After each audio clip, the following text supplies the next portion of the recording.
Bonjour, aujourd'hui nous commençons par la musique. Agatha, ne me mens pas. Agatha, ne me mens pas. Ce n'est pas mon fils, tu le sais bien. Ce n'est pas mon fils, on le voit bien. Ce n'est pas mon fils, même si c'est le tien. Vous l'avez sans doute compris, je vous amène au pays des lions indomptables, le Cameroun, et plus précisément dans les périphéries de Douala pour vous parler de ce classique de Francis Bébé qui lui a valu le Grand Prix littéraire de l'Afrique noire en 1968, le fils d'Agatha Moudio. Dans ce roman paru en 1967, Francis Bébé, dans un style de conteur, fait l'éloge de la tolérance, de l'ambiguïté, de la cohésion dans un climat de tension entre tradition et modernité. Le fils d'Agatha Moudio se présente comme le roman d'un monde en décomposition, un monde pris entre deux civilisations. Allez, générique.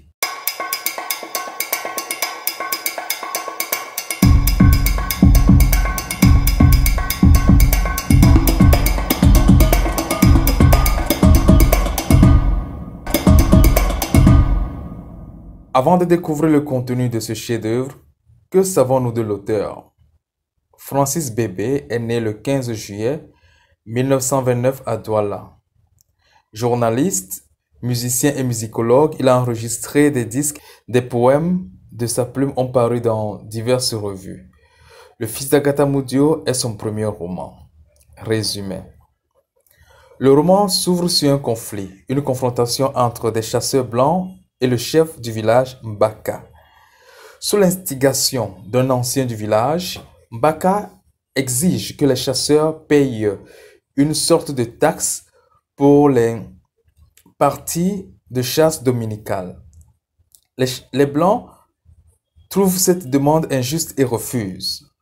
Benda, le narrateur, s'impose. Son nom signifie la loi. Grand lutteur, il réussit à s'imposer et les chasseurs ont été obligés de donner quelques modiques sommes pour le village. Cet acte de courage va conduire Benda en prison. Cet acte de courage va également amener Agatha dans sa vie. En réalité, dès ce moment, Agatha va flasher sur Benda et veut l'épouser. Elle lui rend visite et devient envahissante dans sa vie. La mère de Benda ne veut pas de cette union. Aux yeux de Mahamedi et aux yeux de tout le village, Agatha, qui est du village voisin, est un personnage hors norme. Drôlement émancipée, elle fréquente le quartier des Blancs, s'habille de manière désinvolte et par conséquent connaît déjà la vie à 15 ans. Mahamedi, pour empêcher ce mariage, rappelle à son fils qu'il est déjà fiancé. Le père de Mbenda, avant sa mort, a fiancé son fils à la fille de Tanga qui allait naître. La fille de Tanga naîtra 3 ans après la mort du père de Mbenda. Elle s'appelle Fanny. Mbenda doit donc se marier. Il a 22 ans et Fanny a 13 ans. Mbenda refuse sous prétexte que Fanny n'est pas encore une femme. Sous l'impulsion de Mahamedi, mère de Mbenda, les démarches du mariage vont débuter. À la fin, Fanny sera enlevée et gardée chez Mahamedi pour plus d'1 an, le temps de faire son éducation de femme. Benda l'épousera 1 an plus tard, mais cela ne l'empêche pas de toujours aller voir Agatha. Fanny est enceinte, elle accouche d'une fille, mais l'auteur de cette grossesse n'est pas son mari Benda. Benda accepte quand même cet enfant. Il fait des démarches auprès de sa mère pour prendre Agatha comme deuxième épouse. Sa mère le met en garde. Elle dit: « Je sais quant à moi que cette petite femme blanche t'en fera voir de toutes les couleurs. » Fanny, quant à elle, ne trouve pas d'inconvénient à ce que Benda épouse Agatha. En fin de compte, Benda va l'épouser et Agatha est enceinte des mois plus tard et attend un garçon. À cette nouvelle, la mère de Benda change d'avis et s'occupe d'Agatha au point de rendre jalouse Fanny. Mais la déception sera grande lorsque À l'accouchement, on se rend compte que le garçon d'Agatha est blanc. Au fait, c'est un métis.